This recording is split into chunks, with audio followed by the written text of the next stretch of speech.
Today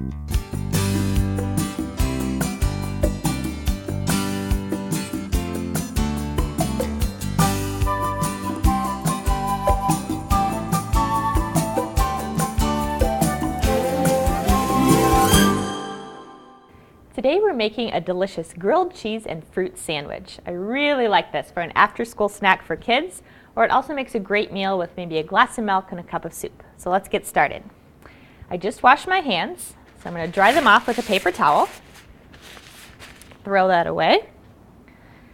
And this recipe is great because you only need 4 ingredients. You need cinnamon raisin bread. It would be preferable to have wheat bread, but this is white bread with raisins in it. And we know that because if we look at the ingredient list, the first ingredient is enriched wheat flour, and that means it's white bread. You could make this recipe with wheat bread or white bread, raisin bread, any kind of bread you want, but the raisin bread does add in some nutrients and some fruit content. Our second ingredient is soft margarine. We also need cheese slices, and an apple. So now that we're ready to get started, let's turn on the stove. I'm going to turn it on to medium heat, so we don't want to burn our sandwich. And we're just making one sandwich today, so we're going to get out 2 slices of bread.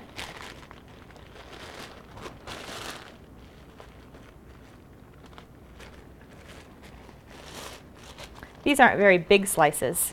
You could, as I said, use any bread that you like, but this is a good snack size. And we're going to spread both slices of bread with some soft margarine.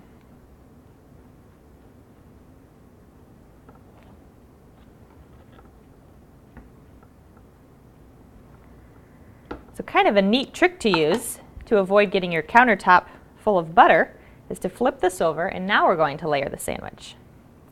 This will be the only fat that we use in the recipe. Next, let's slice our apple into thin slices. And I think that's difficult to do, but make them as thin as you can. They don't have to look perfect, but they'll still taste good. We need maybe 4 or 5 slices for this sandwich.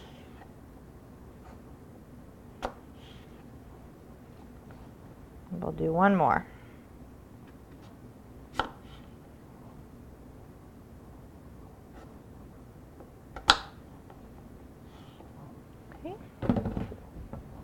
Careful with your apple. Now layer these in the sandwich and try and make them so they won't fall out when you're actually making the sandwich in the skillet. Then put a slice of cheese.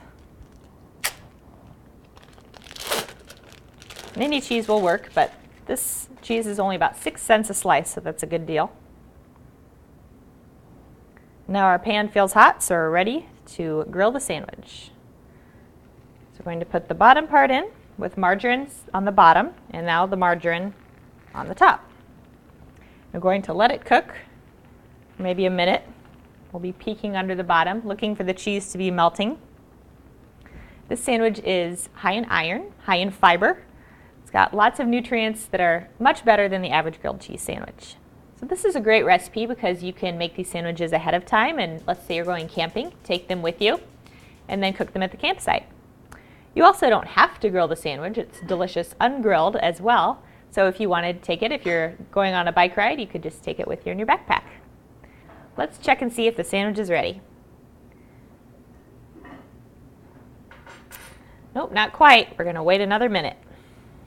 All right, I think we're ready to flip our sandwich. So very carefully, slide your spatula under, kind of grab the top and flip it, and let the other side grill. This sandwich, as we made it, cost 64 cents per sandwich. We could definitely make it cheaper, however, if we use a different type of bread. This bread cost $3.29 for this loaf of bread, which is pretty expensive. So if we use white bread or wheat bread, it would cut the cost significantly. All right, our sandwich is finished. I'm going to take it out and put it on a plate, and I can't wait to eat it. This is one of my favorites. Somehow the sweetness of the raisins and the apples just mixes with the bread and the cheese. It's just delicious.